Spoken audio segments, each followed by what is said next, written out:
Where does the fanfare start for them? Later on, that's 36. That's later. 36. Okay. No repeat. No repeat. No repeat. Okay. No repeats.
Keep that one aside. For the fanfare.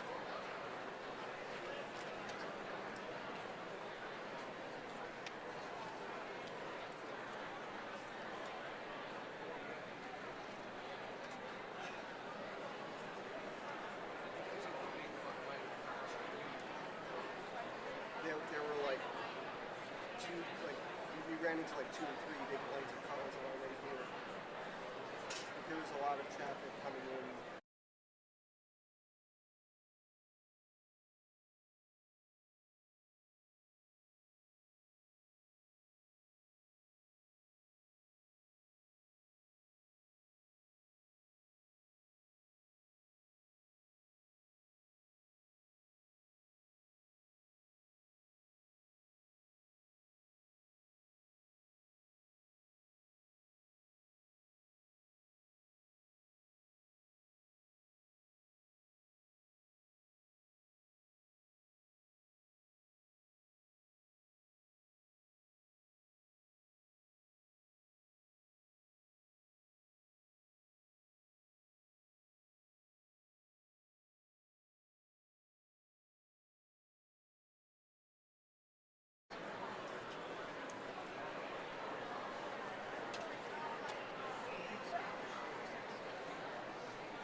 Good evening. Ladies and gentlemen, good evening. Dear members of Niagara University's extended family, please welcome the 2023 candidates for the degrees of Master of Arts, Master of Science, Master of Business Administration, and Doctor of Philosophy.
Good evening.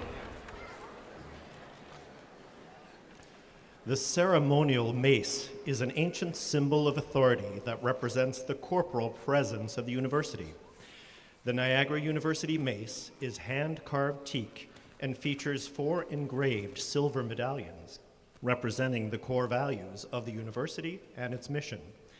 It is present at all solemn gatherings of the university, and it links us to over 400 years of our Vincentian heritage. The mace is being brought to the stage this evening by Associate Professor of School Psychology in the College of Education, Dr. Lisa Kilinowski.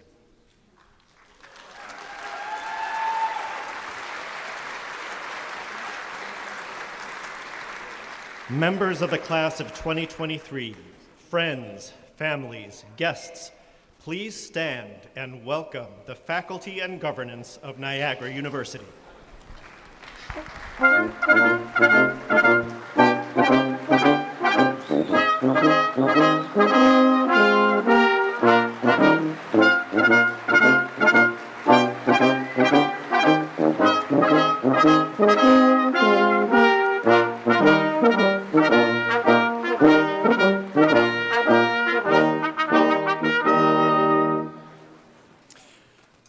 My name is Henrik Borgstrom. I am a professor of French, and I serve as the Associate Provost of Niagara University.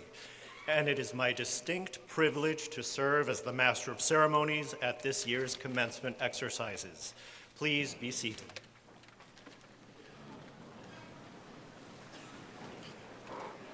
I am honored to share this stage this evening with members of the university's Board of Trustees wearing the honorary purple robes, Ms. Denise Gonya-Santos, Dr. Daniel Patterson, Ms. Kathleen Neville, and the chairman of the board, Mr. Larry Montani. Thank you for being with us.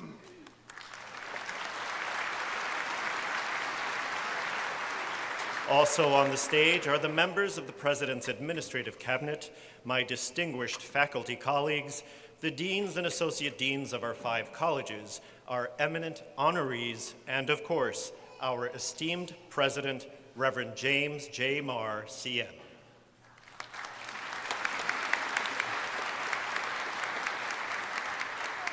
This week, we will confer associates, bachelor's, master's, doctoral degrees, and professional diplomas to more than 1,000 candidates here at the foot of our Lewiston campus and at our campus in Ontario, Canada. May your memories of this evening serve as a lasting reminder of the time that you have spent with us, being formed in the Catholic intellectual tradition and in the charism of our patron, St. Vincent de Paul. And may this evening's ceremonies inspire you to commit to a life of continuous learning, growth, and service to others. As our university operates on both sides of the border, it is our custom to perform the national anthems, both of the United States and Canada.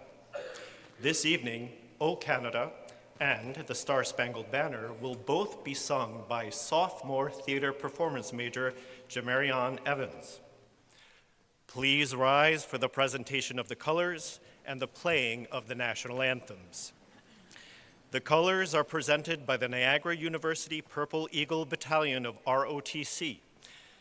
After the anthems, please remain standing for the invocation given by Reverend Joseph Hubbard, CM, University Chaplain, and for the land acknowledgement, read by Dr. Tamara Miner, Vice President for Diversity, Equity, and Inclusion.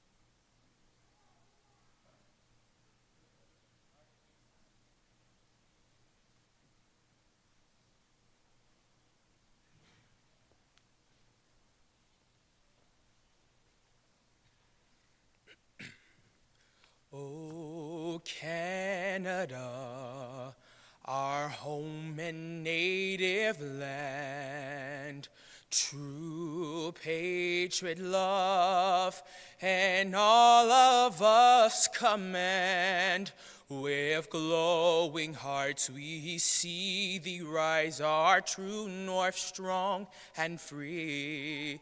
From far and wide, O Canada, we stand on guard for thee.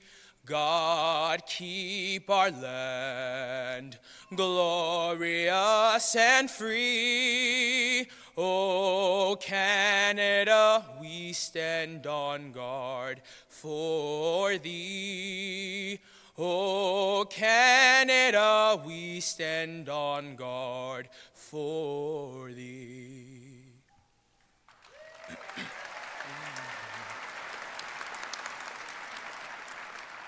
Oh, say, can you see by the dawn's early light what so proudly we held at the twilight's last gleaming, whose broad stripes and bright stars through the perilous fight, oh, the ramparts we watched were so gallantly streaming, and the rocket's red glare, the bombs bursting in air, gave proof through the night that our flag would still be there. Oh, say does that star-spangled banner yet wave o'er the land of the free and the home of the brave, the brave.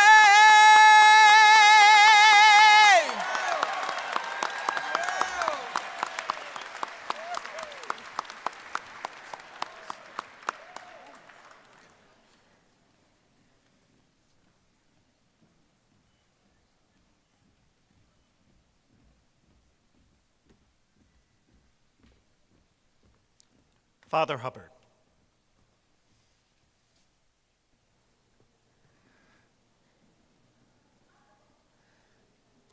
Joining together this evening, we will soon be reminded of how those who dwelt here for centuries before us recognized the sacredness of the land on which we gather.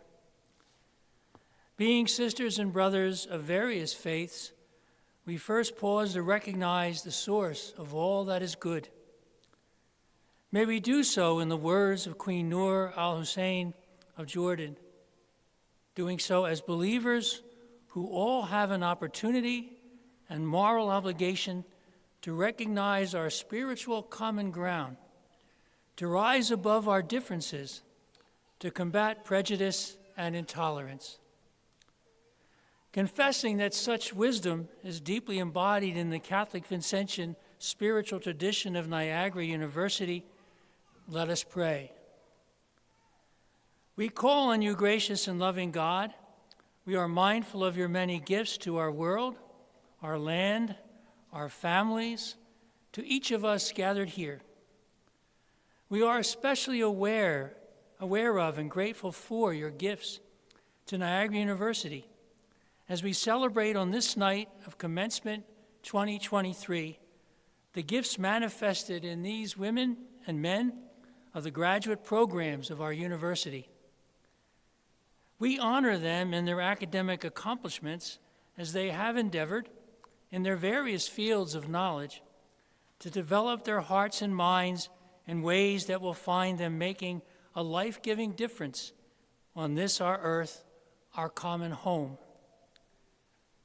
We pray, gracious God, that they will go go forward to be agents of change in our world with confidence, clarity, and a deep sense of purpose, always guided by the wisdom and vision of the patron of Niagara University, St. Vincent de Paul, who believed that true wisdom consists in being faithful to a step-by-step living out of your sacred love for all of humanity and all that you have created. We pray then that those receiving their degrees this evening and all of us celebrating with them will be inspired to make essential part of our lives Vincent's vision of compassion, mercy, justice, and love, the fuel which provides the energy needed for following your call, O Lord, to accompany those on the margins of society, allowing them to truly know you through the experience of your welcoming, healing, and consoling good news. From our hearts, touched by your divine love for each one of us, we ask you to be light and life for these, your daughters and sons, your children, on their journey forth from Niagara University, as we rejoice with them and entrust them to you, who indeed live and reign forever and ever. Amen.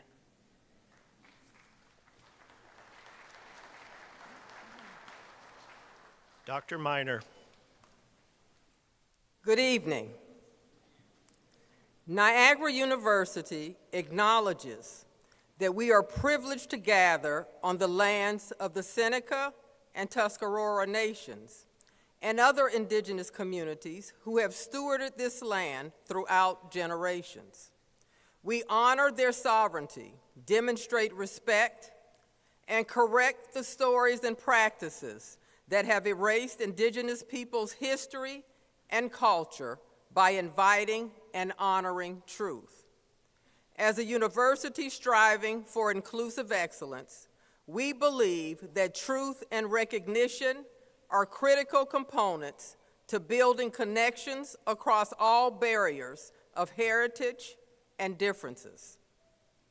We offer land acknowledgement as part of the conscious effort to affirm our commitment to be better stewards of the land on which we stand, and to pledge to work in partnership with a spirit of mutual respect and collaboration. Niagara University appreciates and regards the traditions of our community's diverse cultures. Thank you.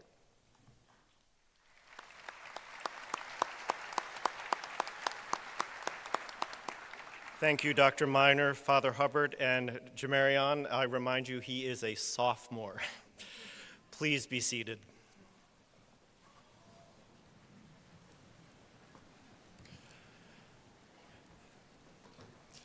Dear friends, it is customary during convocations such as this to honor persons whose extraordinary achievements set them apart as role models for all students whom Niagara University graduates on this day.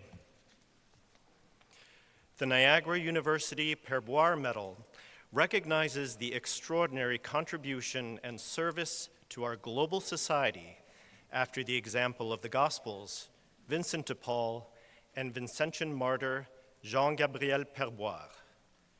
This afternoon, we are pleased to honor a faithful friend of Niagara University, Dr. Lori V. Quigley. The citation will be read by the university's provost and academic vice president, Dr. Timothy Ireland. Dr. Quigley, please join Father Marr at the front of the stage.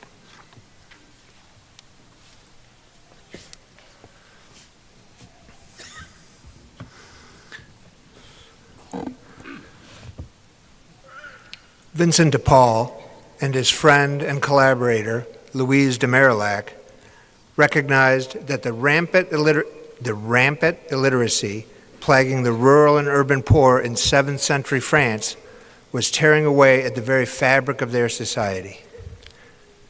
They founded the Company of Daughters of Charity in 1633 and charged its members to work with Vincent's confreres of charity to establish a system of schools dedicated to teaching, reading and writing to impoverished children, the first such educational network to exist in Europe.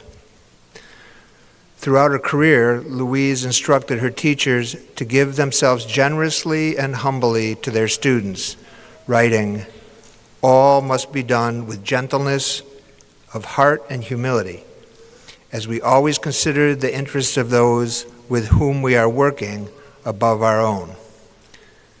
The devotion of educating disadvantaged youth is reflected in the life and the work of this evening's honoree, Dr. Lori V. Quigley. Dr. Quigley was born and raised on the Allegheny Territory of the Seneca Nation of Indians. She earned her bachelor's degree in journalism and mass communications at St. Bonaventure University, and a master's degree in public communication and a doctorate in language learning and literacy at Fordham University in New York City. Committed to the development and sustainability of educational programs that are socially just, culturally responsive, and that aggressively seek to serve all students, Dr. Quigley has built a successful academic career as a professor, academic dean, provost, and currently interim president of Medaille College.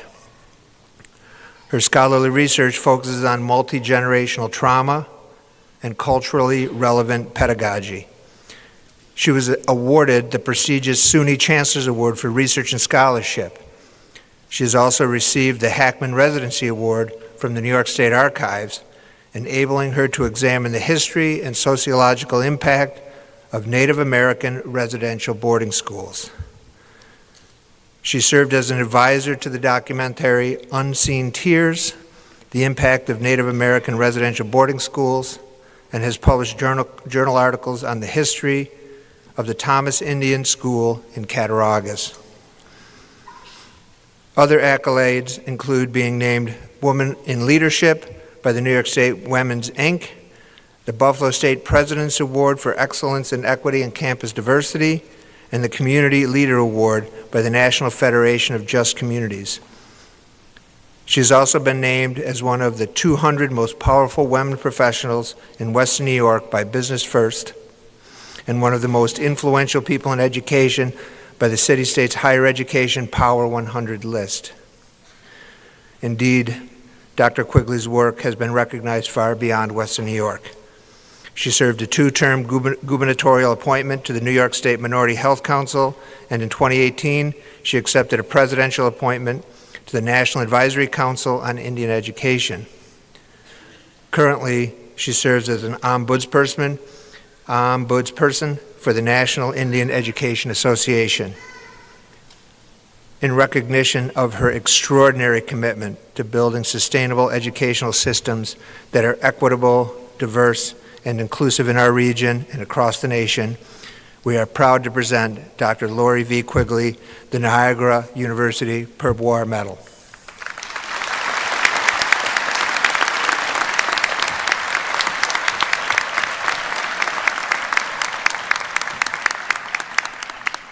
Thank you, Dr. Ireland, and congratulations, Dr. Quigley, on this well-deserved recognition. A very special way that the university shows its respect and affection for an individual is by conferring an honorary degree, designated in Latin as honoris causa, meaning for the sake of honor. This is a privilege granted by the Board of Trustees after careful consideration of each candidate. This evening's honorary degree will be presented by Niagara University's president, Reverend James J. Marr, CM. Assisting him is the university's provost, Dr. Timothy Ireland. This evening's honoree is the distinguished director of NASA's James Webb Space Telescope, Mr. Gregory Robinson. The citation will be read by university professor Dr. John Stranges. Mr. Robinson, please join Father Marr at the front of the stage.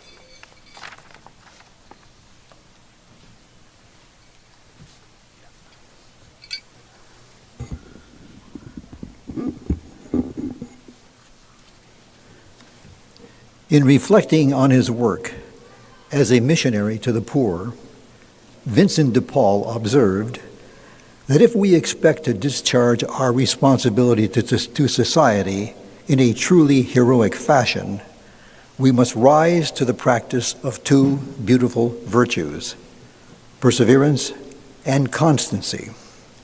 The one drives us to attain a goal.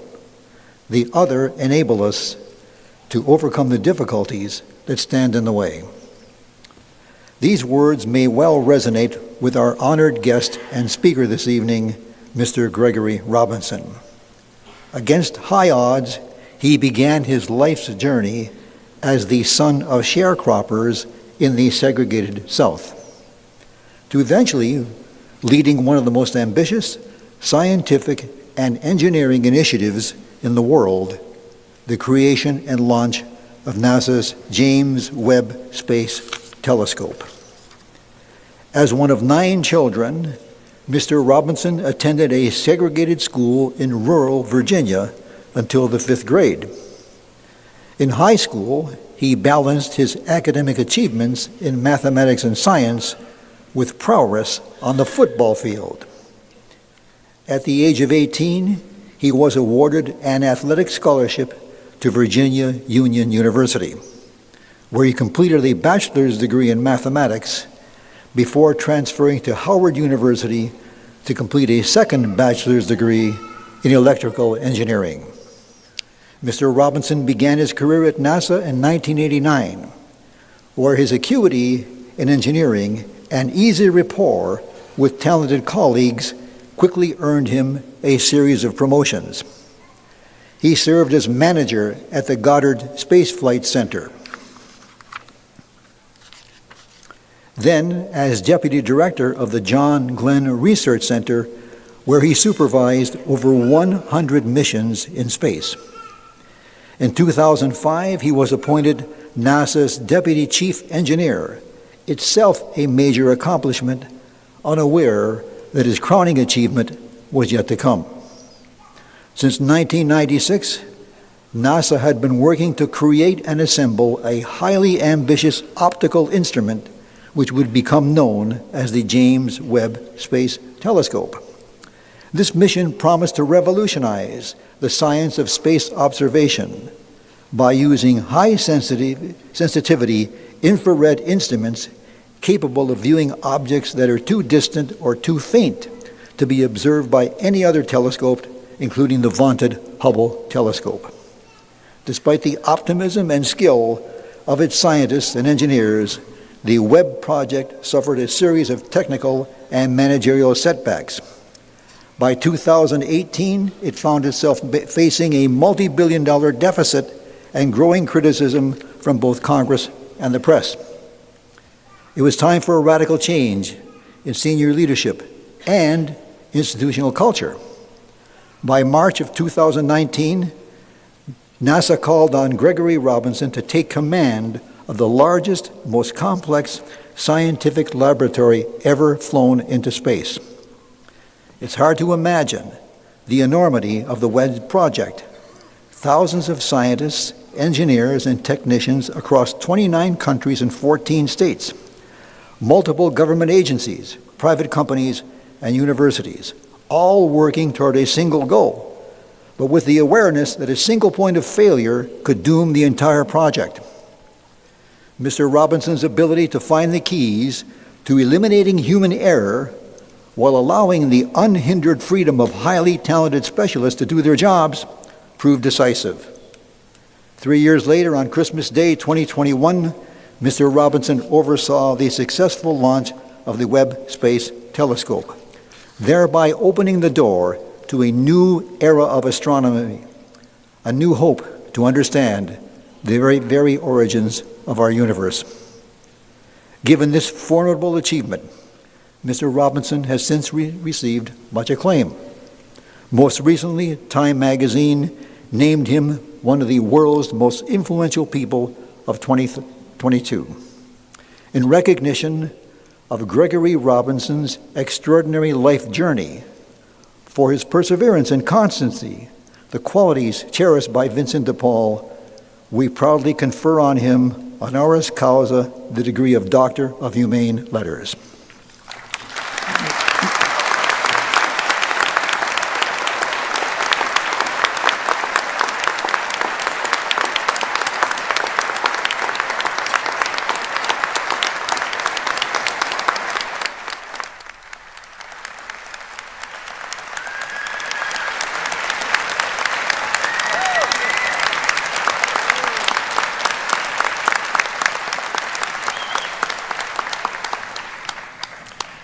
Thank you, Dr. Stranges, and congratulations, Dr. Robinson.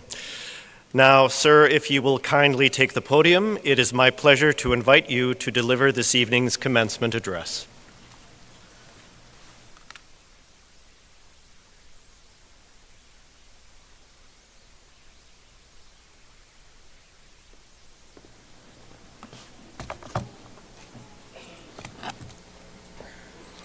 It's nothing like that 10-second count to get ready. So I didn't hear the clock. Giving honor to God, I'm honored to be here. I know this is not my night, this is your night. But I will tell you a little bit about my journey, and hopefully it can help you along the way as well. Certainly thanks to President Marr, Dr. Strange, he told me to call him John, so I will. Vice presidents, deans, faculty, staff, students, and certainly family. And certainly I'm honored to receive this degree. I'm not sure I'm deserving. You heard me say it a lot about myself, but I'm honored, and I thank you for that. Just want to acknowledge my wife, Cynthia, is here with me. She's a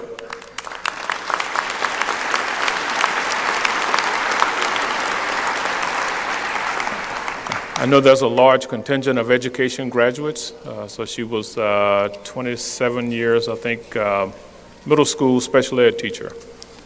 So thanks for her service as well.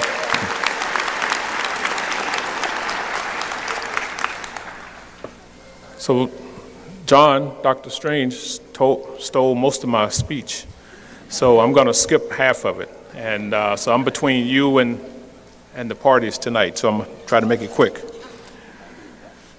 So you've endured lots of long nights, studying, writing papers, challenging exams, some folks lab work, late night parties. Nothing really prepared any of us for COVID-19. And I know some folks were freshmen coming in. Of course, the graduates were at different stages of their lives coming in during that time and afterwards. So COVID forced us to cancel classes, and for many of us, if not all, certainly in New York State, probably all, to participate in class virtually, and in some cases canceling the whole semester for some schools. We had to learn new platforms, these things called Zoom and Teams.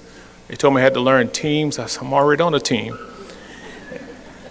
Google Meets, WebEx, and there are many more that you probably use that I'm not even aware of. But we had to learn those things pretty rapidly, and so did the institutions have to learn those.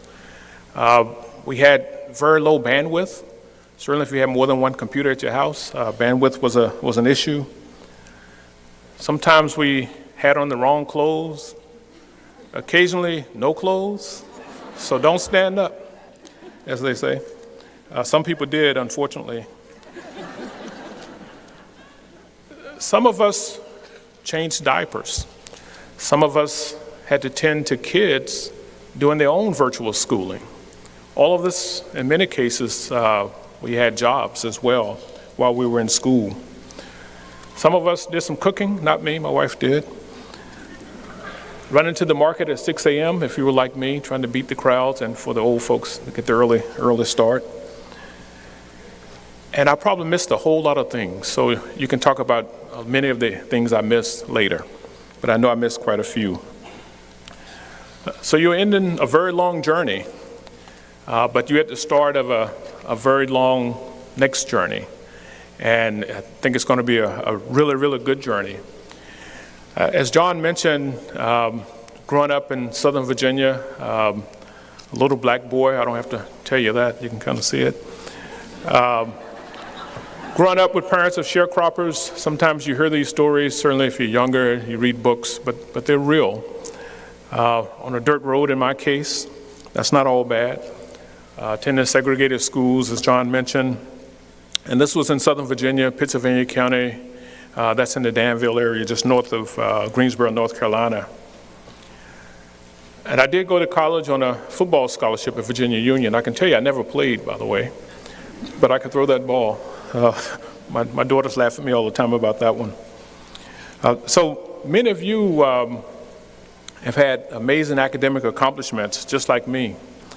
My journey was quite significant, as you heard John mention, and I'll talk a little bit more about that in just a minute. But each one of us has a story. Everyone has a story. Yours is a little different from mine, but we've all had significant achievements, significant challenges along the way. But we've endured. We're still standing, moving forward, and ready for another giant leap, as we say in my business.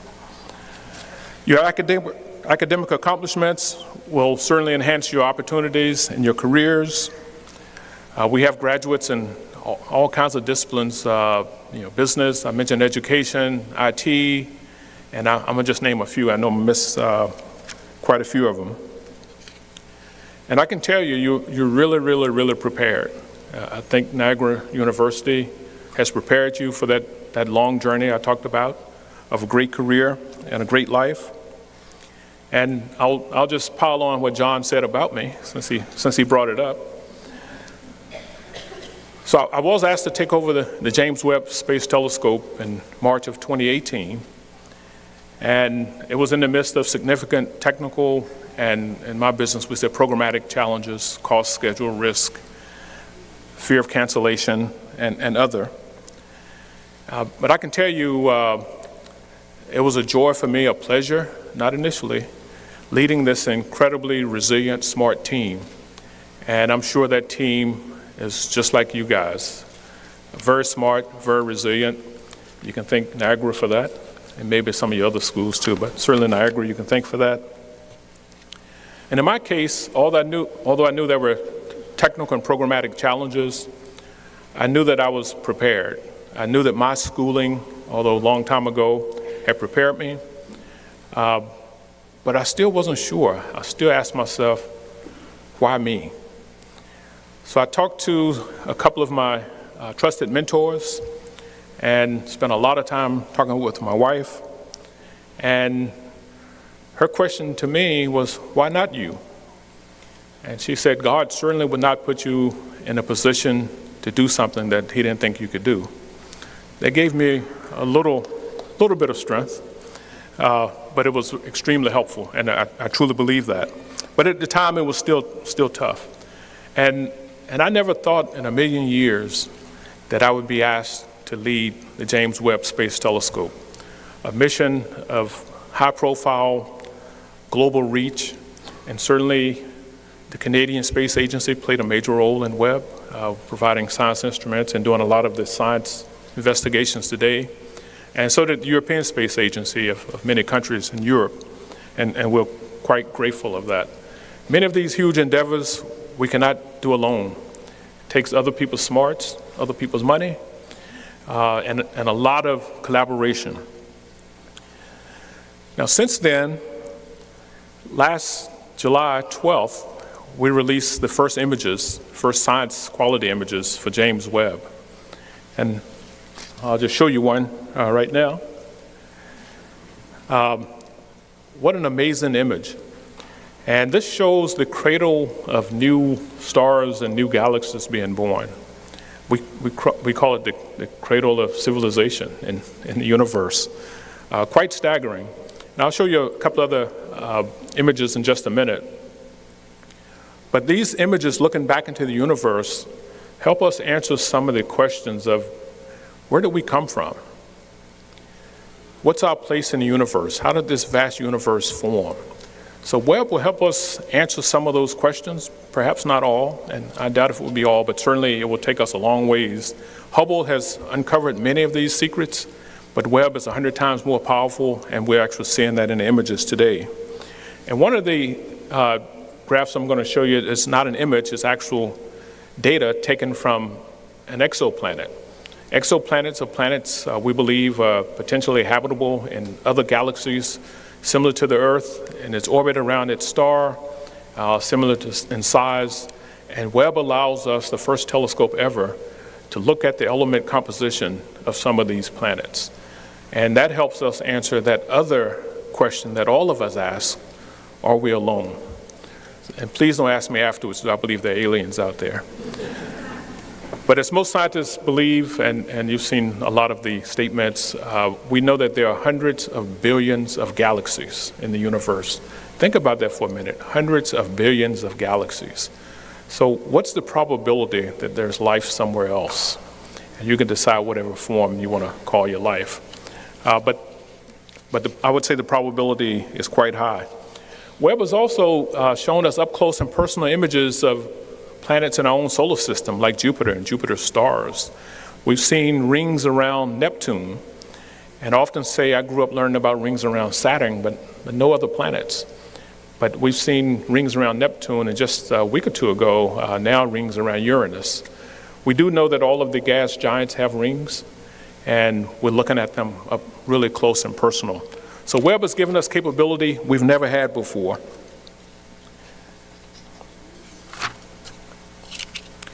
What these images represent, well, let me just show you a couple more while I'm talking about it. This was one of the first images looking at other galaxies. Originally, we thought that was a star with planets, but these are thousands of galaxies. And of course, we saw a lot more than what's on here. I'm not going to go through a whole presentation with you here. I mentioned Jupiter, same thing with other big planets. This is some Mars images. I won't get into that one. And this is Neptune, just staggering to see this with that kind of clarity. And I mentioned exoplanets. This gives us elemental composition of planets in other galaxies. That's a long ways away, and it lets us know if they're potentially habitable.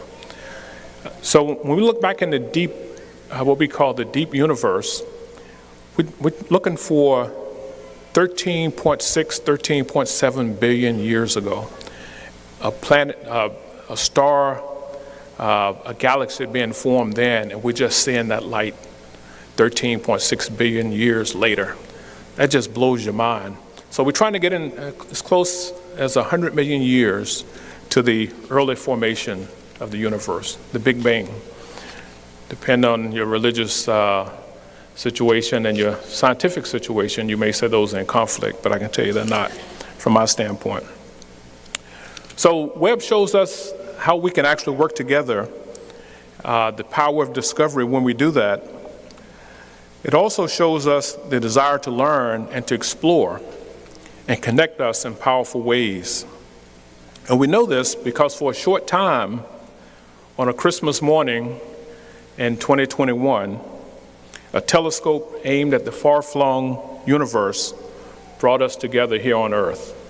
And I contend, no scientific experiment, that more people watched TV on Christmas morning 2021 than in the history of mankind. And of course, I've heard many stories about grandma getting up and the kids getting up and the grandkids getting up all over the world, not just in the U.S. During your studies here at Niagara, you've increased your knowledge, skills, and capabilities. Many of you already had careers and experiences. So the question is, and I think I know the answer, will you be ready for your Webb moment when it comes? And you can answer that for yourselves. Now, I didn't tell you when I was asked to take over Webb, I ran away as fast as I could. And I tell this story a lot. I used to travel a lot. My boss would, after he asked me, I told him no, and I would travel. I wouldn't answer his calls, wouldn't answer his text messages, but I had to go back to the office at some point. This was pre-COVID. And at some point, after twisting both arms and after shoulder surgery, I had to relinquish. But I hope you don't run away from your Webb moment, because you will have that. You don't know when it's coming, but it's certainly coming. Academically, you're certainly prepared, and I think other experiences in your career will make sure you're really there. So now you're prepared for whatever you want to do in your career and your life. Some of you will go into government service, industry, academia. Some of you will do nonprofits, work for startups, start your own startups, hopefully. Work alone, work in small groups, work in large groups, like more than 10,000 people on Webb. But you're prepared for any of those, so you get to decide. I often say the future is now. With the fast pace of technology, I went through all of the Zooms and WebExes and all. Technology is moving rapidly around us. Many of you have changed the way you work since you started. Many of you did your final exams with ChatGPT. You didn't tell the instructors that, but you did it anyhow. Just so many things changing around us. We're looking at quantum, so we can deal with large data, move things very rapidly, and that means a lot of other things that are good for us. Metaverse, big data, data analytics, artificial intelligence, virtual reality. The list goes on. Cyber, machine, and human teaming, robotics, autonomous systems, systems of systems. I know many of you didn't study these things here at Niagara, although many of you already using it and will use it going into the future. And we will use this, again, in our classrooms. We're using it for research. We're using it for robotics and manufacturing, delivering services, even in hospitality. We're using all of these new technologies. So make sure we embrace those and we're ready for the next round of the future. You will be challenged with solving some of the world's most difficult and complex issues, such as landing the first woman and the first person of color on the moon, bringing samples back from Mars. I like to talk about my world a lot. Reducing and eliminating chronic diseases, improving health care, slowing climate change is quite important when you look at those falls up there. Safely and ethically integrating artificial intelligence into our daily lives, and that's moving extremely fast. Designing and developing new city concepts, managing large amounts of data, and preparing other generations and next generations for the future. The list is endless. There are a lot of things you will be working on using that fast-moving technology. Many of you are building, some of you are continuing a long legacy. Someone recently asked me about my legacy. Certainly I have 3 adult daughters who are doing well. I have 3 young grandsons, and I know they would do well. So it's important as we start and continue these legacies, not just for our families, but all of the next generations. Also, be sure to invest in other people's futures. That's extremely important, not just the educators, but all of us. Part of our task is investing in others' futures. Niagara University, as I mentioned earlier, has well prepared you to be leaders and change makers. Now it's your time to discover and continue your Webb telescope moment. And I will get off the stage so you can get to your party with this.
Start. And liftoff. Décollage. Décollage, liftoff from a tropical rainforest to the edge of time itself. James Webb begins a voyage back to the birth of the universe.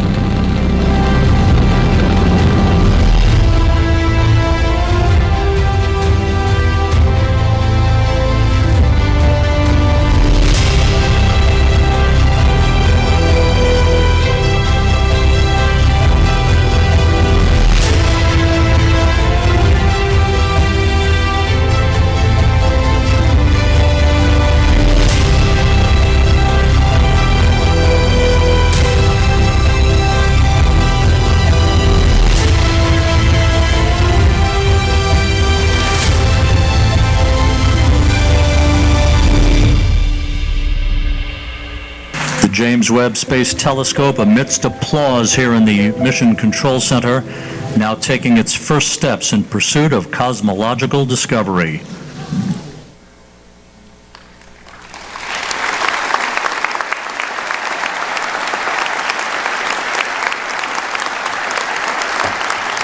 Congratulations. Thank you.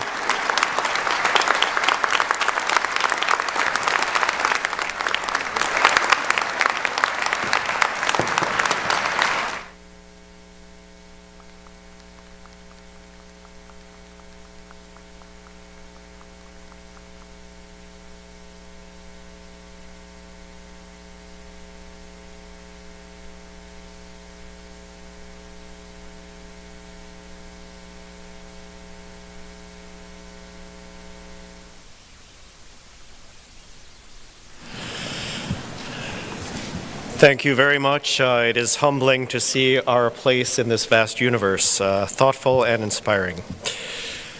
And now, the culmination of our ceremony, the conferral of degrees. Before we begin, just a few administrative details.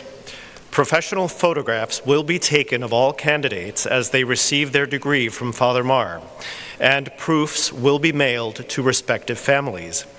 So in the interest of order and safety, and for the simple courtesy of not blocking people's view, we ask family and friends of the graduates to remain in your seats and not to approach the stage to take pictures.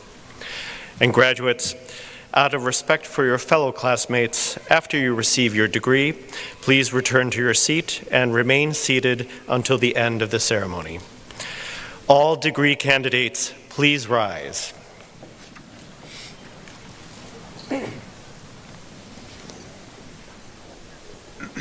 Reverend President, I have the honor to present to you all candidates from the graduate programs in the College of Arts and Sciences, the Holshoe College of Business Administration, the College of Education, and the College of Hospitality, Sport, and Tourism Management, who have fulfilled every requirement for their respective degrees. By the authority vested in me by the Board of Regents of the University of the State of New York, with the approval of the Board of Trustees of Niagara University, I hereby confer the appropriate degrees to these candidates and bestow on them all rights and privileges therein. Congratulations.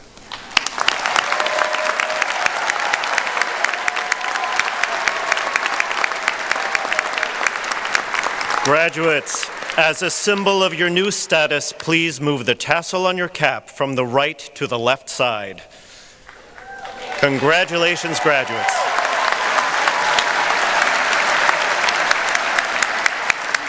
Please be seated. We will begin by conferring the degree of Doctor of Philosophy in Leadership and Policy. Assisting Father Marr with the hooding are each candidate's doctoral advisor.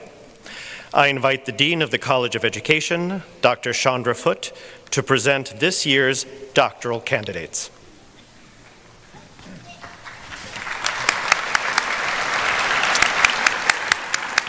Very Reverend President Father Marr and distinguished members of the Board of Trustees, on behalf of the university faculty across the disciplines of study in the doctoral program, it is my distinct honor to present to you the candidates for the degree of Doctor of Philosophy in Leadership and Policy.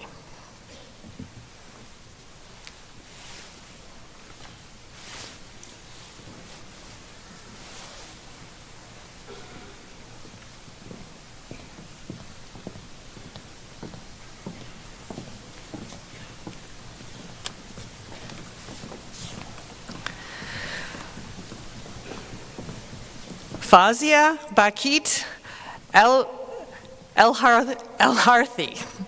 Perceived leadership style and its impact on employee motivation in the Islamic higher education context, a mixed methods case study of faculty members and administration at TAFE University.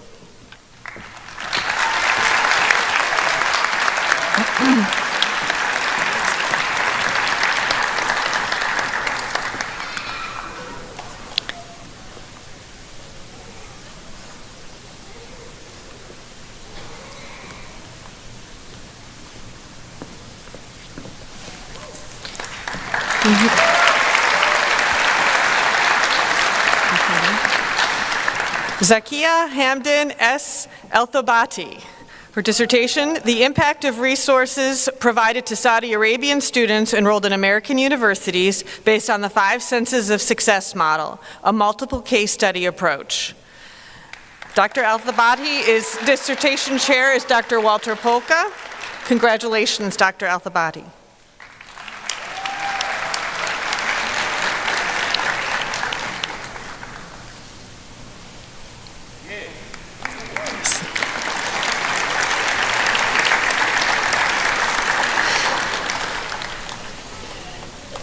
David Chelier. David's dissertation is a mixed methods phenomenological understanding of the relationship between CEO-servant leadership, CEO values, and organizational culture in Ontario Catholic healthcare hospitals. His dissertation chair is Dr. Stephanie Tudors. Congratulations, Dr. Chelier.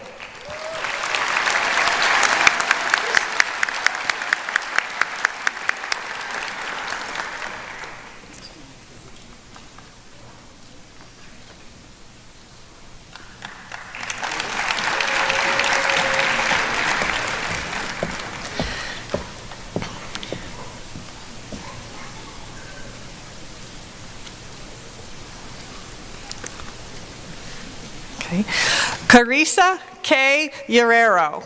Her dissertation, Lived Experiences of Black Female Educators Who Lost a Student to Sudden and Tragic Death While Working in an Urban School District, a phenomenological study. Her dissertation chair is Dr. Walter Polka. Congratulations, Dr. Guerrero.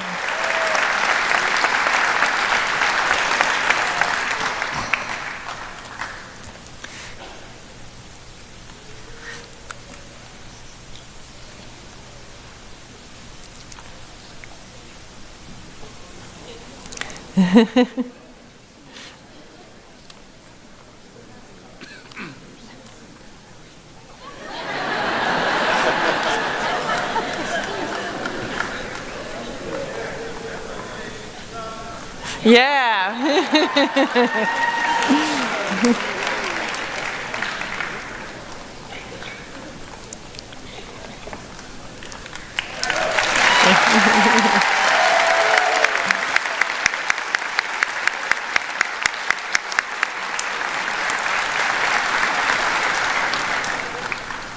Angela M. Hall. Her dissertation, Does the New York State Farm Laborers Fair Labor Practices Act affect small to medium farms in New York State? The dissertation chair is Dr. Stephanie Tudors. Congratulations, Dr. Hall.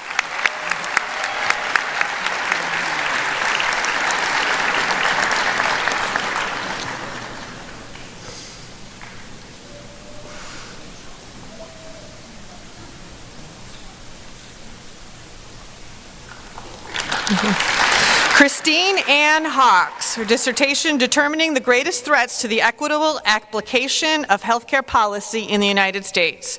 Dissertation chair, Dr. Roberto Leone. Christine is the recipient of the Reverend Dr. Stephen J. Denig, CM Memorial Award for Doctoral Research Award. Congratulations, Dr. Hawks.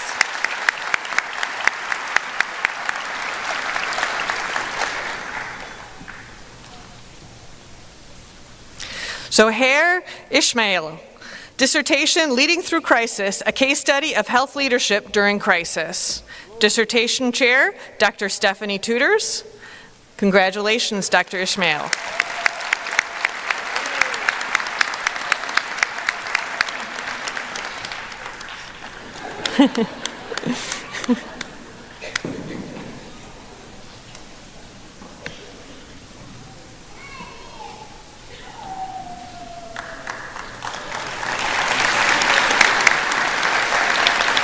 Molly J. Oliverio, dissertation, The New York State Parental Involvement Survey, a phenomenological study of perceptions of Erie County parents in suburban school districts regarding the degree to which district leaders facilitate their continuous involvement in special education processes. The dissertation chair is Dr. Walter Polka. Molly is the recipient of the Outstanding Doctoral Student in Leadership and Policy Award. Congratulations, Dr. Oliverio.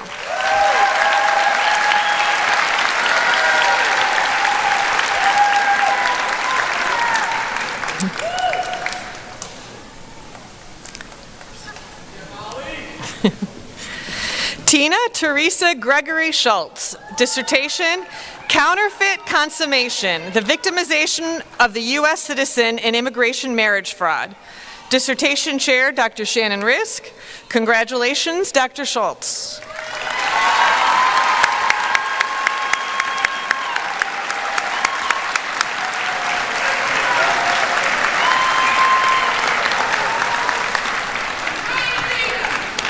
This concludes the conferral of the degree of Doctor of Philosophy in Leadership and Policy.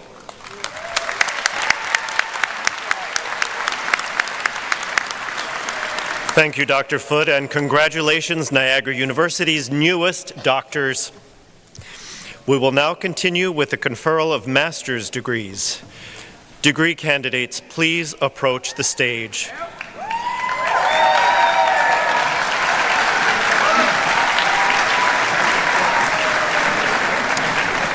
I invite Dean Peter Butera to present the master's candidates from the College of Arts and Sciences.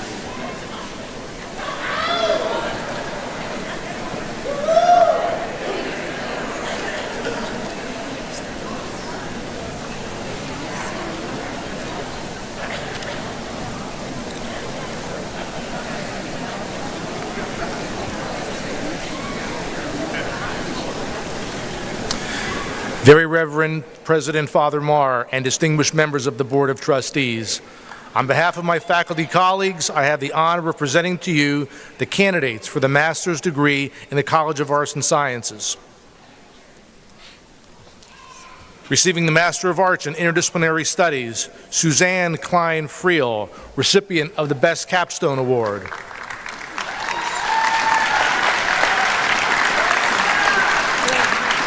Michael J. Skoronsky.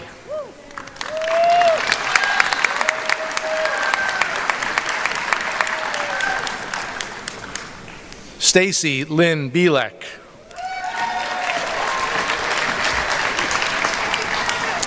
Receiving the Master of Science in Criminal Justice Administration, Carm Cataldo.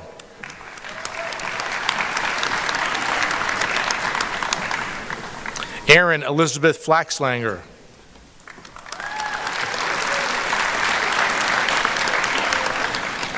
Caitlin Renee Giancola.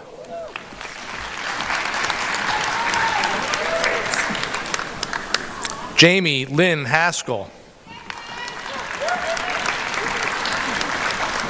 Amanda Joy Irons Reinflesch.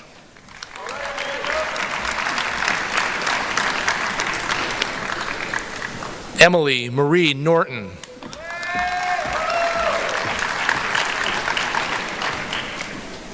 Savannah Ray Small.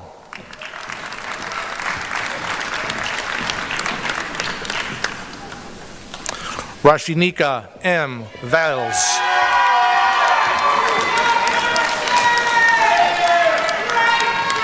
Receiving a Master of Science in Information Security and Digital Forensics, Daniel John Sakani. Chandler Robert Frederick. Connor McKenzie. Connor's diploma is being presented by his grandfather, Dr. John Stranges, University Professor.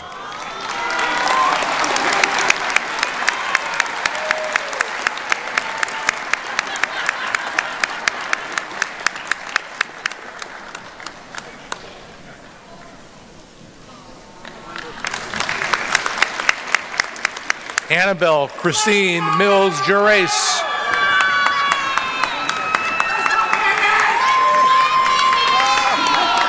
Brendan James O'Shea.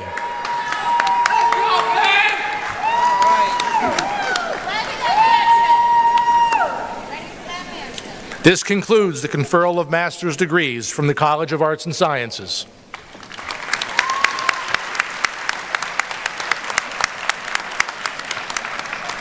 Thank you, Dr. Butera. I invite back to the podium Dean Chandra Foote to present the master's candidates from the College of Education.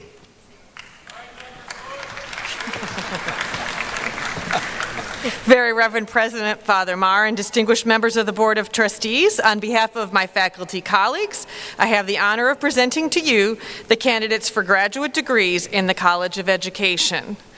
For the Master of Science in Clinical Mental Health Counseling, Lauren Justine Bosco. Lauren is the recipient of the Outstanding Graduate Student in Clinical Mental Health Counseling. Amber M. Katani.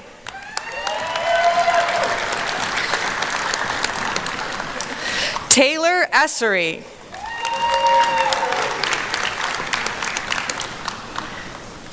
Nina Ariana Inclima. Abigail Nicole Jones. Marissa Rose Kendall.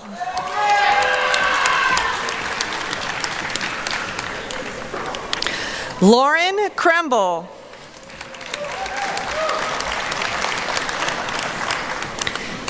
Kendall Lake.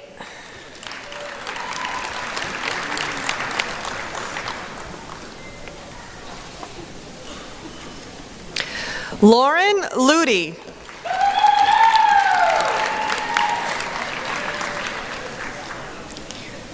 Kieran Mann.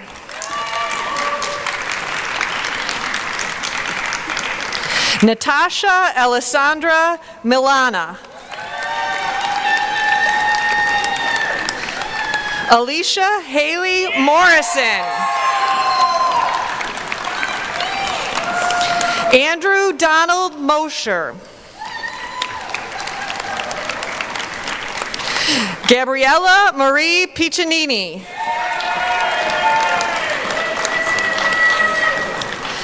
Elizabeth Elaine Reed.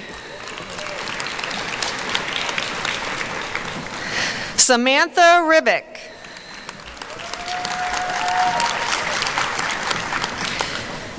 Haley Rebecca Rutherford. Paige Elizabeth Schultz. Mara Dorsey Skivey. Ashley A. Cease.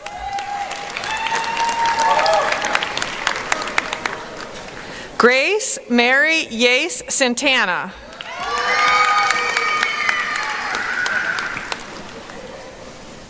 For the Master of Science and Professional Diploma in School Psychology, Jesse L. Bliss. Alexandra B. Carr. Christopher M. Conway.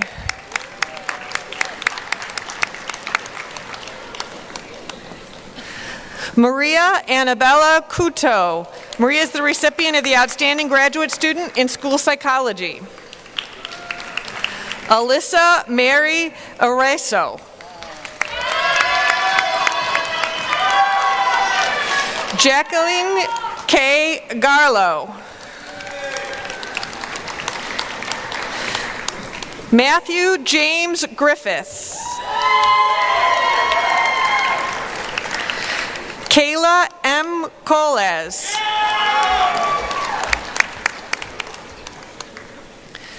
Rachel Casilla Makoviak. Shatrisa Moncrief Hawkins.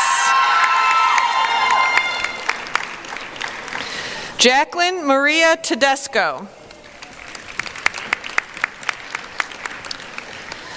For the Master of Science in Education for School Counseling, Jessica Allison Bonio. Jessica is the recipient of the Outstanding Graduate Student in School Counseling Award. Megan Eileen Gamble. Juliana Jacoby Petronsky.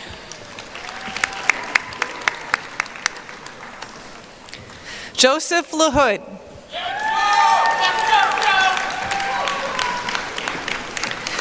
Brooke T. Meyer.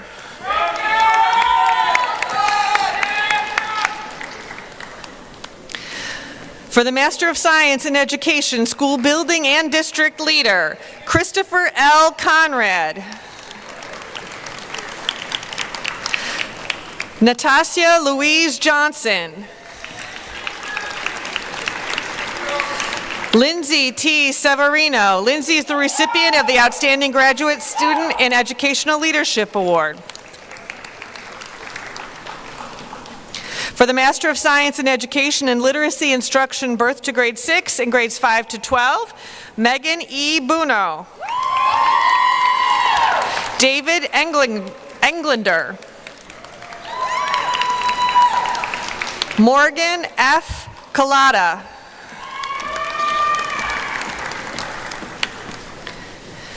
Brianna Lynn Gauthier. Leah Nicole Jasek. Hannah Renee Linsky. Megan Kathleen Miracle.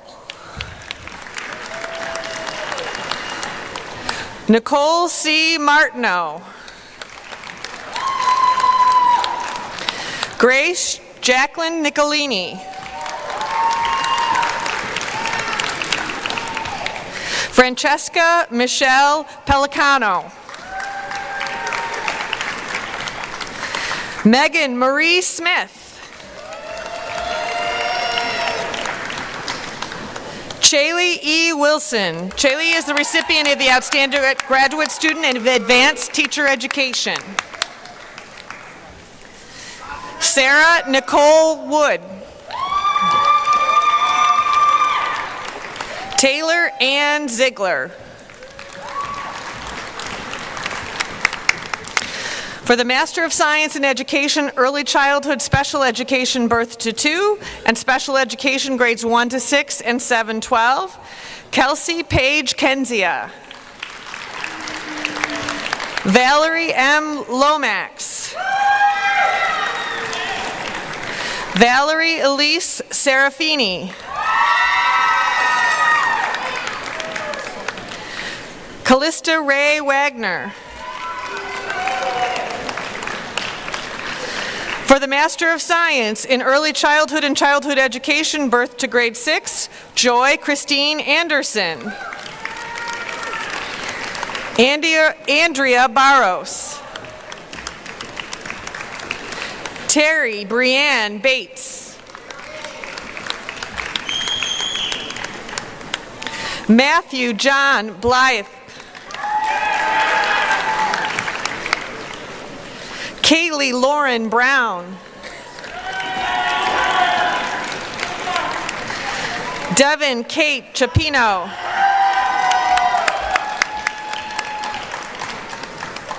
Emily Ruth Elizabeth Klaus.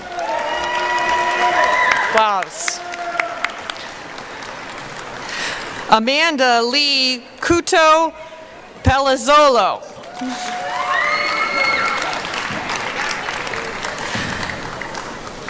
Claudia Marie Chicani. Taylor Lee Owen Siopic. Talia Rosemary Dufresne. Jillian Rose English. Jessica Marie Falk. Noelle Elizabeth Fisher.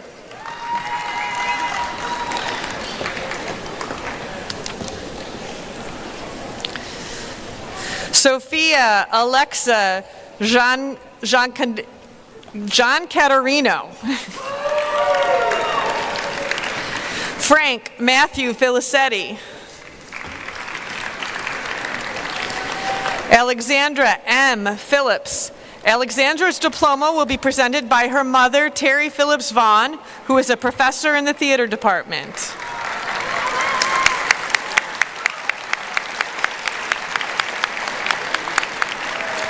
Ryan Patrick Gilbert. Jenna M. Greco.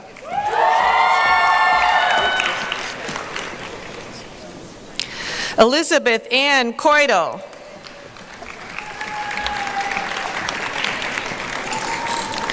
Julianne E. Krupczynski. Julianne is the recipient of the Outstanding Student in Initial Teacher Education Award. Rachel Ann Manning. Alexandra Elizabeth McGrath.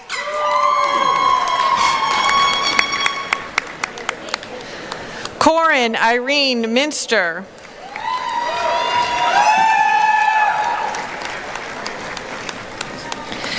Adrian Jeremy Moody.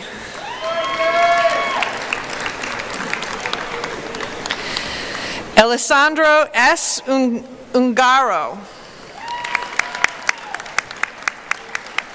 Riley Paul Hoover. Liliana Jennifer Perlman.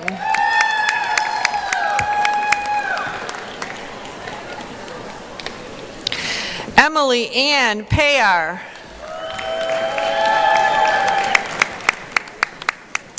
Nicole Lauren Perry.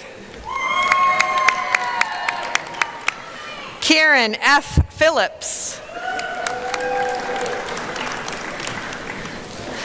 Claire Corin Reddick.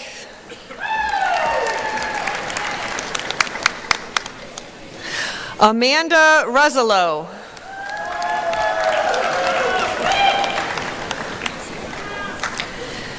Kellyanne Cecile Smith.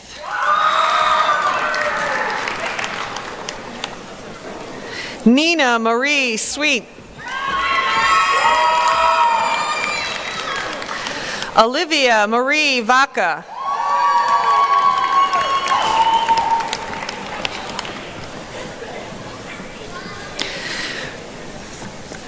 Christine Walters. For the Master of Science in Education, Middle Childhood and Adolescence Education, grades 5 to 12, Gregory Pantoa Cadilia. Julia Nicole Ferraro.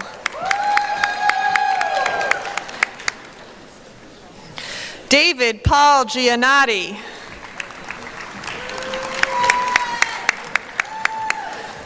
Lila Marie Mangan.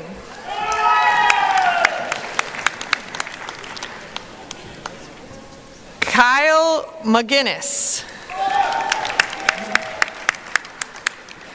Elizabeth Anna Otto. Shuping Song. Razia Tahira.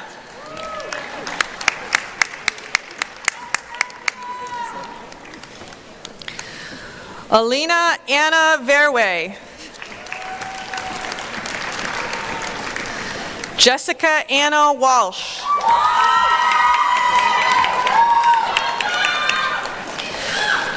For the Master of Science in Education, Theater Education, Katrina Joy Copeland.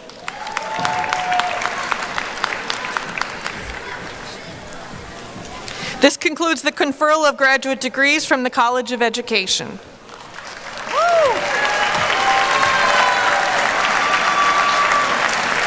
Thank you, Dr. Foote. I invite Dean Mark Frascator to present the graduate candidates from the Holschuh College of Business Administration.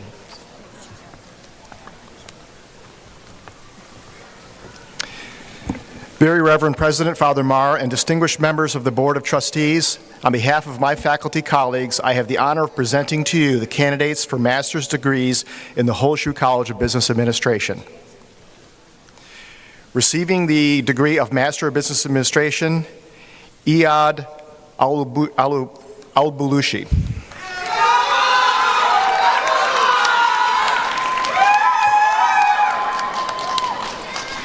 Camila Alexandra Alvarado Cordero. Lauren Anna Bates. Jenna Renee Brill.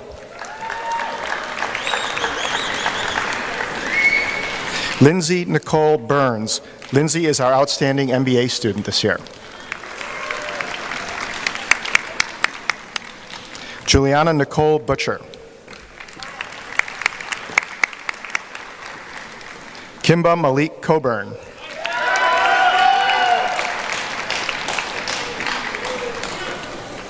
Tyler J. Edholm.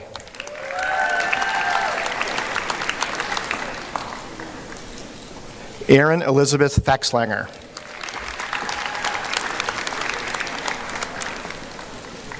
Jessica Ann Foley.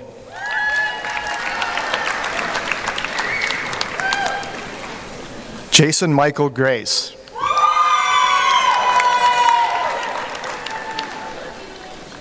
Christopher William Green.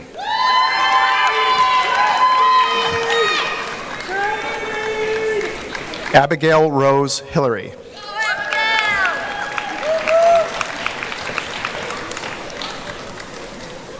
Alexis D. Horwedel.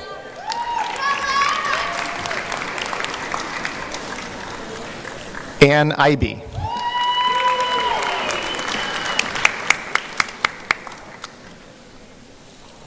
Arthur L. Jacoy.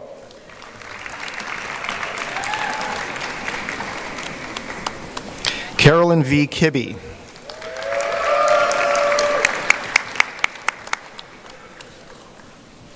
Gregorio Kwaiku Mensa Kaukumensa.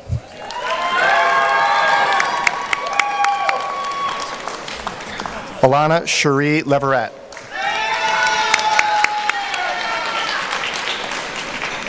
Stephen Serbo Levniak. Connor Allen Martin.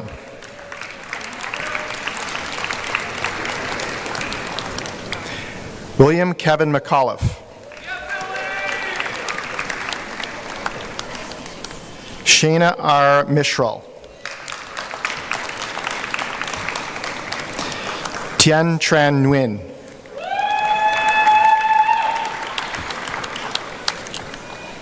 William Palumbo.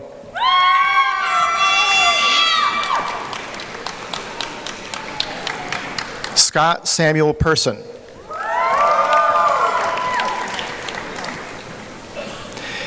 Matthew Lawrence Pizzelli.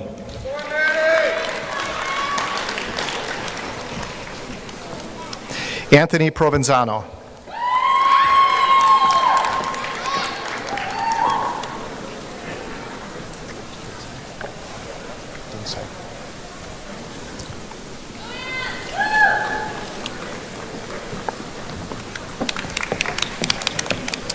Christopher D. Reinhardt.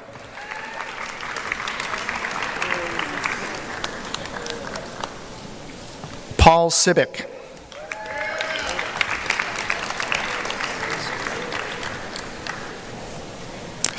Lily Elizabeth Spanbauer.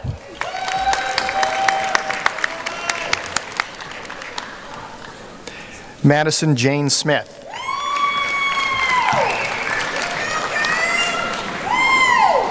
Gabriella Tambaroni.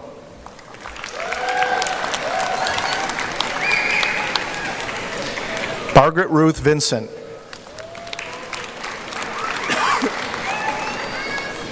Uwin Nak Mai Vo.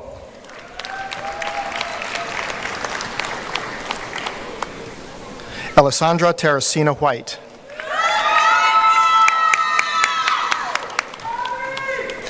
Madeline Grace Yell.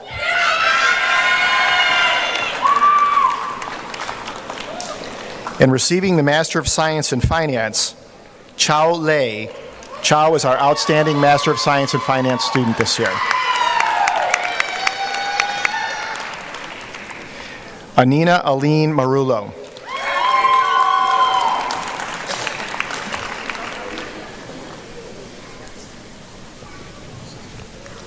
Anina Aline Marullo.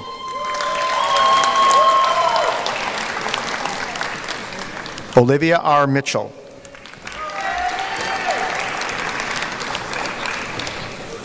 And our final Holschuh College of Business graduate, Jordan William Wishman.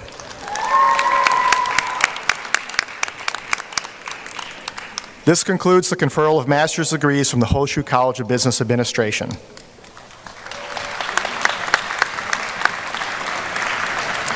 Thank you, Dr. Frescator. I invite Dean Bridget Nyland to present the master's candidates from the College of Hospitality, Sport, and Tourism Management.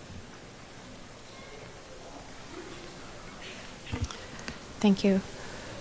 Very Reverend President Father Marr and distinguished members of the Board of Trustees, on behalf of all of my faculty colleagues, I have the honor of presenting to you the candidates for the master's degree in the College of Hospitality, Sport, and Tourism Management.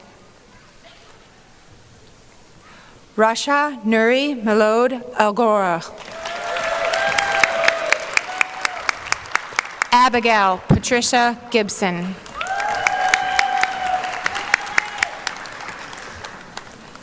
Satchel Nelson Niger Holder.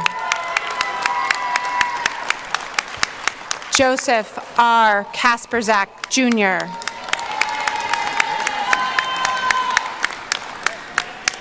Molly Elizabeth Mars. Molly is the recipient of the Outstanding Graduate Student in the Masters of Science in Sport Management. Congratulations, Molly.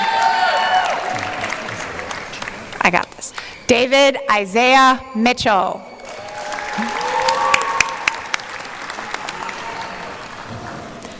Sierra Jordan Scheich.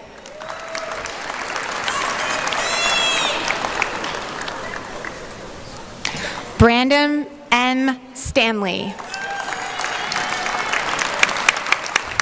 And our final graduate is Eduardo Alfredo Villalpando Herrera.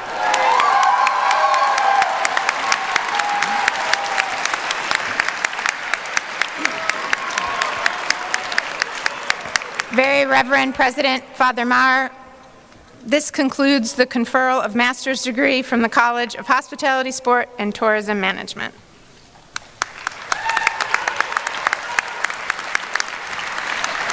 Thank you, Dr. Nyland, and please join me once again in recognizing the newest graduating class with their master's degrees from Niagara University. Congratulations.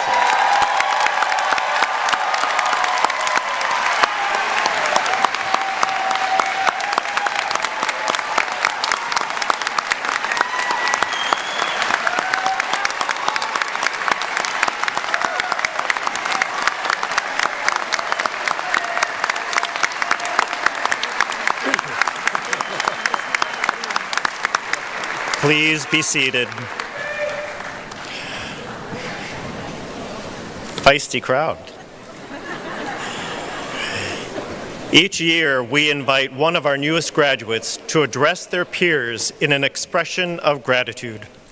I invite to the podium 2023 graduate having completed dual degrees, a Master of Business Administration and Marketing, and a Master of Science in Criminal Justice Administration, Ms. Erin Faxlanger.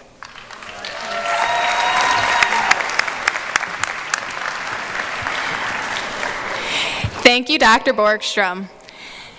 Good evening, fellow graduates, faculty, staff, and administration, as well as all of our family, friends, loved ones, and biggest supporters. On behalf of my fellow graduates, I would like to thank you all for joining us on this auspicious occasion. It truly is an honor to be here speaking to you today as my 6-year journey at Niagara University comes to a bittersweet end. So, as I was working on my speech last week, one of my fellow graduates approached me and said, "Just go up there with a blank sheet of paper and wing it." But I think I'll leave the winging it to Monty. What do you want to be when you grow up? We've all been asked this question. Of course, when we're little, we respond with something ambitious or imaginative, like a princess or a race car driver.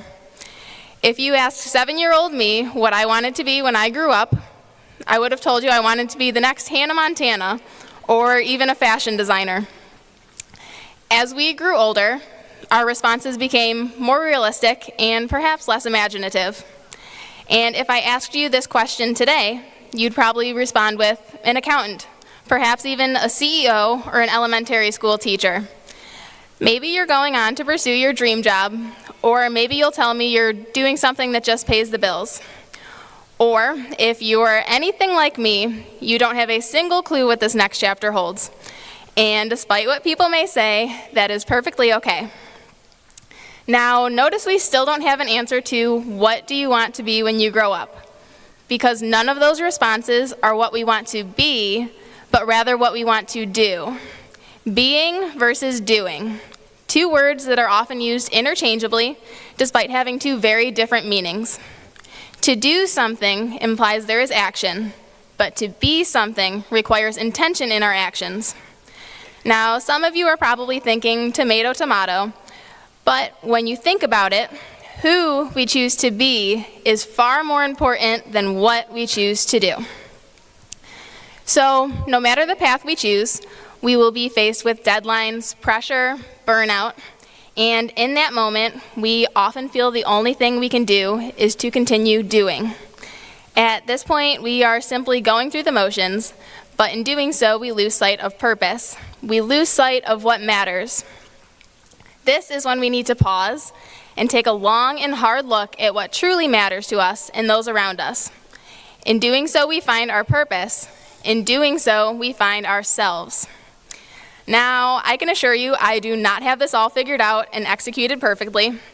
In fact, all I have ever known is how to do. I am always doing work or homework. My life revolves around to-do lists. I live by my calendar and plan things to the T. I have always put this pressure on myself to do more. And to answer your question, yes, I am severely type A. But truthfully, it wasn't until this year that I did less doing and more being.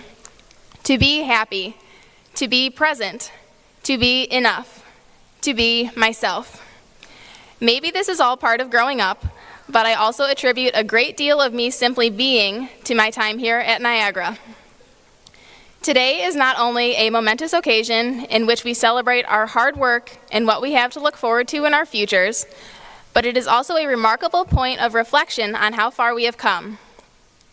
Now, if you told my high school senior self as I was touring Niagara University that 6 years later I would be delivering the student address at graduate commencement, I would have laughed. What could I possibly have to offer my fellow graduates?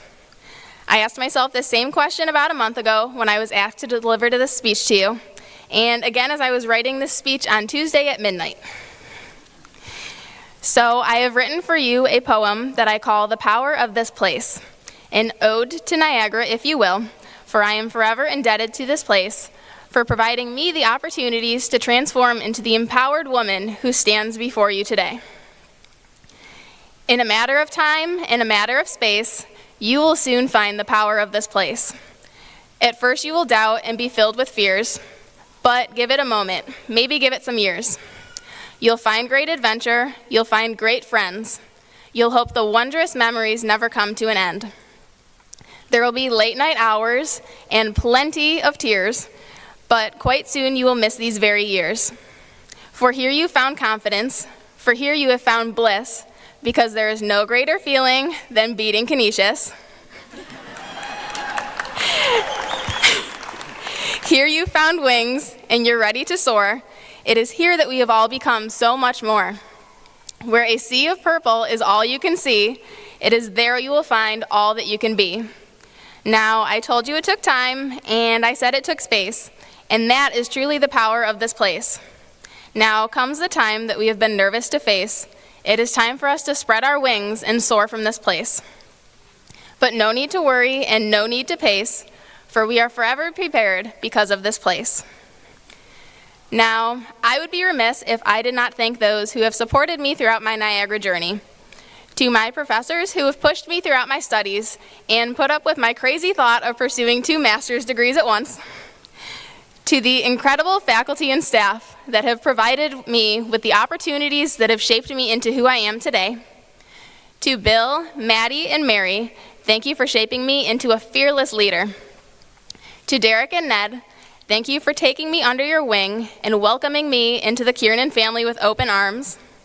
To Brian, my fellow graduate assistant at Kiernan, thank you for showing me the ropes and for having unwavering belief in me.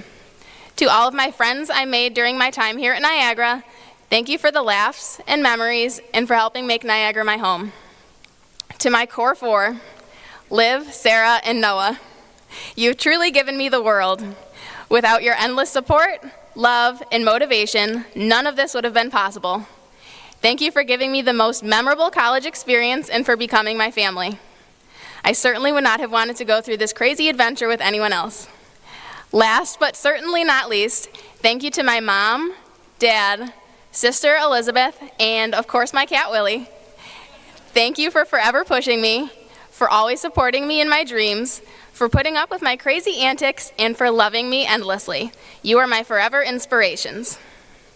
So, fellow graduates, our time in the nest has come to an end, but our wings are forever ready. For today, goodbye. For tomorrow, good luck.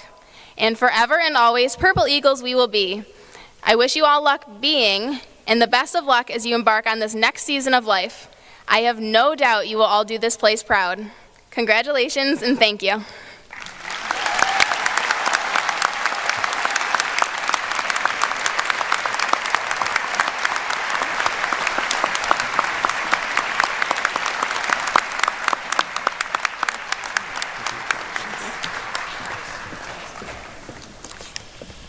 Thank you, Aaron, and congratulations. I would now like to recognize some of the people who contributed to make today's ceremonies a success. Our fearless commencement marshal, Brother Martin Schneider, CM, who is currently recovering from a grossly ill-timed neck injury.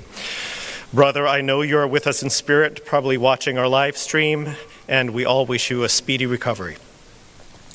Serving as Associate Marshal for Students and Faculty, Associate Professor of Accounting, Dr. Joseph Winter, Michael Jeswald and Sue Strakowski from the university's Center for Conferences and Events for making all this come together so smoothly, Associate Registrar Elizabeth Broomfield, Mary Sander, Eileen Klein, and the army of staff and student volunteers working behind the scenes, the staff of the university's IT department, our friends from BAV Services and the wonderful Art Park team, thank you for the technology, the members of the Niagara Frontier Brass Quintet, and accessibility provided by our American Sign Language interpreters through Deaf Access Services. Thank you.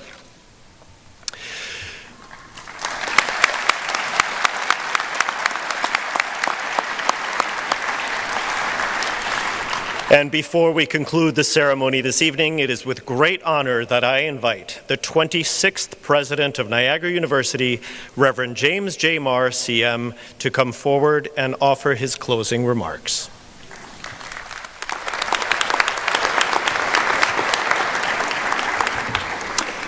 Thank you, Dr. Borgstrom.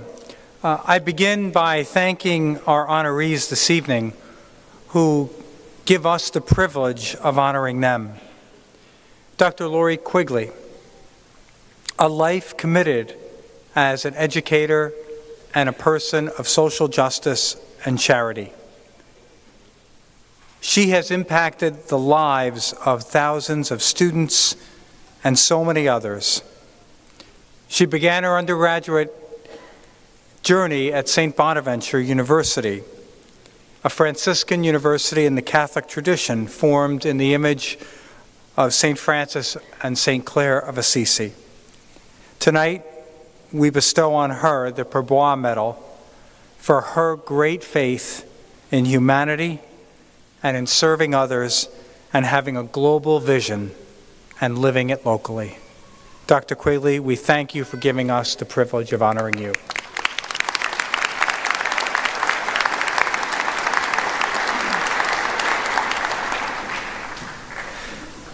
Mr. Gregory Robinson, who in the words of Erin Foxlamper, has been a person of incredible doing in his life, but even more importantly, has lived an incredible life of being. A dedicated scientist, a person with a keen intellect, committed to excellence and mission-driven life, and always connected to the source of life, which are the source of his exemplary accomplishments and his life well lived. You teach us how to continue to live with grit, with persistence, with faith in humanity and in the universe, and we thank you for giving us the privilege of honoring you this evening. Thank you.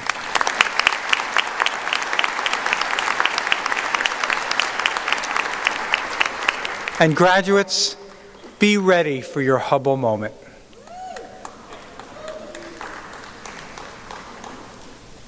At the heart of a university is the interchange between a faculty member and a student.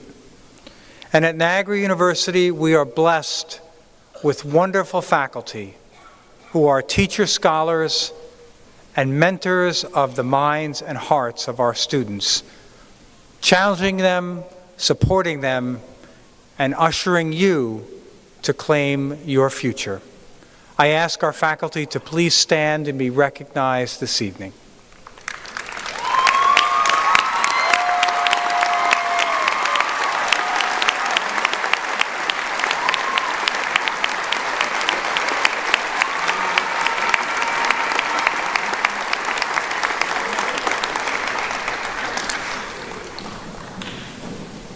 And I thank the families of our graduates who are here this evening.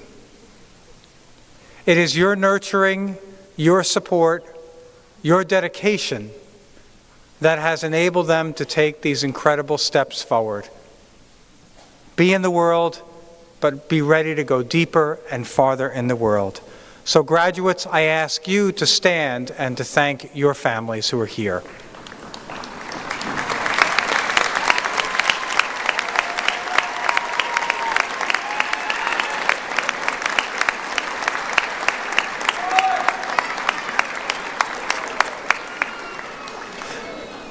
And graduates, we are incredibly proud of you.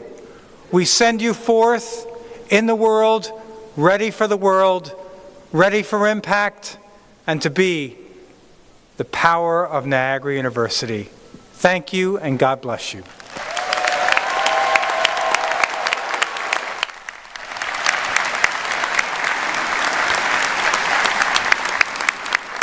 Thank you, Father, for your thoughtful remarks and, as always, for your steadfast leadership and your inspired vision.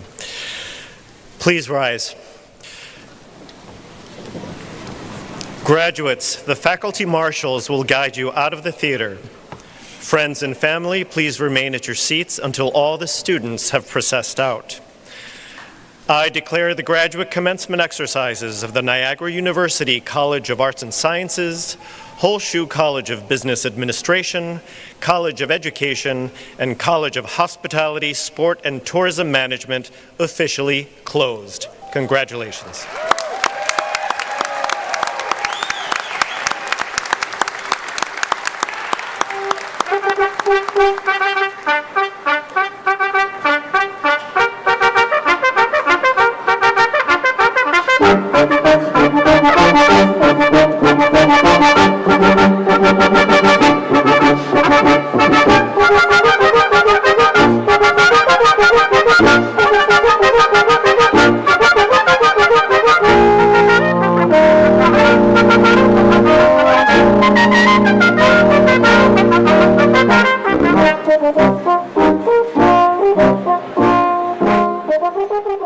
Thank you.